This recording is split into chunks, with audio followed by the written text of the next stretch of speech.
Hi friends, அடுத்த promo என்னன்னு பார்த்தீங்கன்னா, நம்ம மனோஜ் வந்து சொத்தை பிரித்து கொடுக்க சொல்கிறாரு இல்லையா? அண்ணாமலை பார்த்தீங்கன்னா வக்கீல் எல்லாரையும் வந்து வர வச்சிடுறாங்க. சொத்தை பிரித்து கொடுக்கலாம் அப்படின்னு சொல்லிட்டு. அப்போ பார்த்தீங்கன்னா மீனா, முத்து, ஸ்ருதி எல்லாருமே பார்த்தீங்கன்னா வந்து சொத்தெல்லாம் பிரிக்கக்கூடாது அப்படின்ற மாதிரி பேசிகிட்டு இருக்காங்க. மனோஜ் பார்த்தீங்கன்னா அப்பா எடுத்த முடிவு யாரும் இதில் வந்து கேட்கக்கூடாது, மீனா நீ இதெல்லாம் கருத்து சொல்லக்கூடாது அப்படின்னு சொல்லிட்டு நம்ம ஸ்ருதியும் மீனாவையும் பார்த்தீங்கன்னா நம்ம மனோஜ் வந்து திட்டிகிட்டு இருக்காரு. உடனே முத்து பார்த்தீங்கன்னா இந்த வீட்டுக்கு வந்திருக்க மருமக அவள் பேசதான் செய்வா அப்படின்ற மாதிரி பேசிகிட்டு இருக்கும்போது ரோகிணி மட்டும் அமைதியாக இருக்கால அப்படின்ற மாதிரி மனோஜ் வந்து கேட்குறாரு. அப்போ கரெக்டாக ஒரு பாயிண்ட்டை வந்து முத்து வந்து எடுத்துகிட்டு வராரு. என்னன்னு பார்த்தீங்கன்னா, உன்னை தூண்டி விட்டு அந்த பார்லர் அம்மா வந்து பின்னாடி நிற்கிது அப்படின்ற மாதிரி சொல்கிறாரு. இதை கேட்ட விஜயா பார்த்தீங்கன்னா வழக்கம் போல் நம்ம ரோகிணி மேலே கோவப்படுறாங்க. உடனே ரோகிணி வந்து பயப்படுறாங்க. ஐயோ ஆன்ட்டிக்கு தெரிஞ்சா அவ்வளோதான் அப்படின்ற மாதிரி இந்த ட்ராக் தான் அடுத்து கொண்டு வராங்க.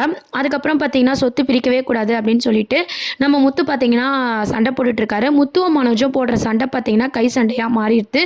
நம்ம முத்து வந்து ஒரு கட்டத்தில் மனோஜ் அடிக்க போகிறாரு. மனோஜும் முத்து அடிக்க போகிறாங்க. 2 பேரும் அடிச்சுக்கிறத பார்த்து அண்ணாமலை வந்து பார்த்திங்கன்னா மனசு உடஞ்சி வீட்டை விட்டு போகிற மாதிரியான ட்ராக் தான் கொண்டு வர போகிறாங்க.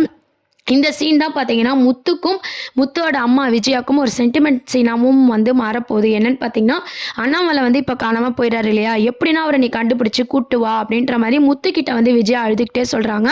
அவங்க அம்மா சொல்கிறத கேட்டு நம்ம முத்துவும் பார்த்தீங்கன்னா அண்ணாமலையை தேடி அலைய போகிறாரு. நம்ம முத்து மூலமாக தான் அண்ணாமலை வரப்போகிறாங்க. இது மூலமாக நம்ம முத்து மேலே விஜயாவுக்கு வந்து பாசம் வரப்போகுது. மனோஜை வந்து நம்ம விஜயா வந்து புரிஞ்சுப்பாங்களா அப்படின்றதெல்லாம் வெயிட் பண்ணி பார்க்க வேண்டியது இருக்குது.